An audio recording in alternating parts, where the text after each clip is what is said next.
Hi guys! For today's video is nandito tayo sa Shell Mahogany, Tagaytay dahil merong car meet, yung Druliest.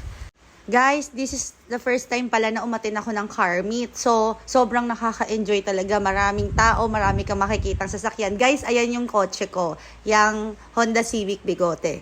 Tapos guys, ayan yung pinaka-main nila na pwesto. Guys, dumating kami dito is around 6:30 PM. So, medyo marami na rin sasakyan. So, ino-organize naman ng staff kung saan ka pwedeng pumuesto. Pero guys, talagang ito yung talagang bongga kong naating na car meet. So, syempre, ito nga yung first time. So, kailangan ko sumuport sa pamangking ko. Samot-saring sasakyan ang nagpunta dito, guys.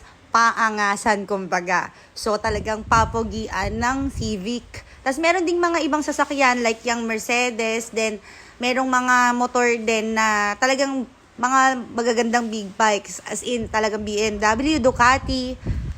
Salamat pala sa pamangking ko na nag-video sa akin yan kasi nangungulit lang ako dyan.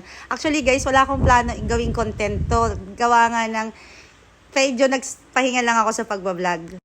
And guys, tamang itutour ko kayo kasi talagang sobrang angas ng mga ibang sasakyan. Tapos meron ako nakita dyan, ang angas talaga ng sounds nila kaya ako biglang napalapit.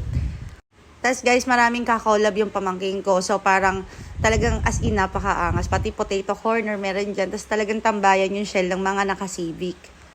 Tapos ito guys, yung nasa labas ako ng Shell Mahogany, napakadami talagang sasakyan. Actually guys, may mga naklamp pa nga dyan kasi syempre, hindi nila sinunod yung rules nag-ingay pa sila. Syempre nga paangasan guys. So ito, makikita nyo lahat ng umaten. Actually, hindi pa yan yung pinakapuno kasi mapupuno pa yan maya-maya. So hindi ko lang talaga siya nakuhanan ng clip. So guys, ayan, talagang alam nyo yan, sa labas may mga sasakyan na. Yung iba naman dyan, nakatambay talaga. Kasi talagang parang tambayan ngayon yung mga Shell ng mga, alam nyo na, yung mga grupuhan.